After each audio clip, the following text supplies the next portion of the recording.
I speak to you today during a time that's holy and filled with meaning for believers around the world.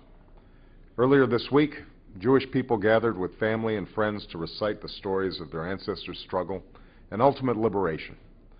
Tomorrow, Christians of all denominations will come together to rejoice and remember the resurrection of Jesus Christ. These are two very different holidays with their own very different traditions, but it seems fitting that we mark them both during the same week.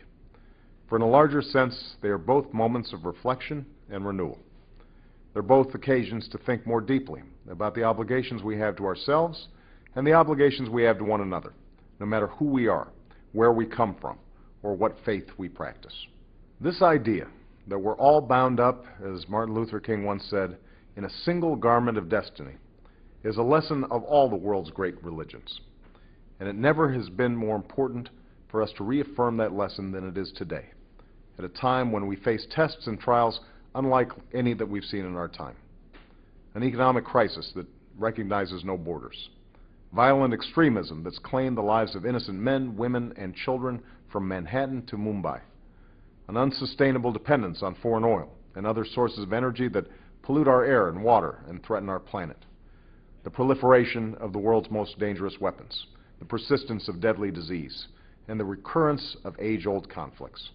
These are challenges that no single nation, no matter how powerful, can confront alone. The United States must lead the way, but our best chance to solve these unprecedented problems comes from acting in concert with other nations. And that's why I met with leaders of the G20 nations to ensure that the world's largest economies take strong and unified action in the face of the global economic crisis. Together, we've taken steps to stimulate growth, restore the flow of credit, open up markets, and dramatically reform our financial regulatory system to prevent such crises from occurring again. Steps that will lead to job creation at home. It's only by working together that we will finally defeat 21st century security threats like Al-Qaeda. So it was heartening that our NATO allies united in Strasbourg behind our strategy in Afghanistan and Pakistan and contributed important resources to support our efforts there. It's only by coordinating with countries around the world that we will stop the spread of the world's most dangerous weapons. And that's why I laid out a strategy in Prague for us to work with Russia and other nations to stop the proliferation of nuclear weapons, to secure nuclear materials from terrorists, and ultimately to free the world from the menace of a nuclear nightmare. And it's only by building a new foundation of mutual trust that we will tackle some of our most entrenched problems. And that's why in Turkey, I spoke to members of parliament and university students about rising above the barriers of race, region, and religion that too often divide us.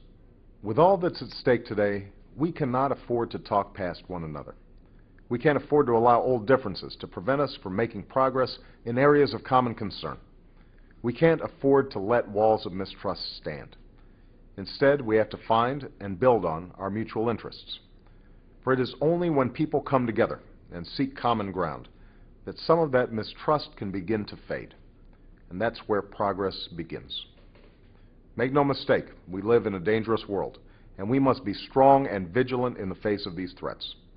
But let us not allow whatever differences we have with other nations to stop us from coming together around those solutions that are essential to our survival and success. As we celebrate Passover, Easter, and this time of renewal, let's find strength in our shared resolve and purpose in our common aspirations. And if we can do that, then not only will we fulfill the sacred meaning of these holy days, but we will fulfill the promise of our country as a leader around the world.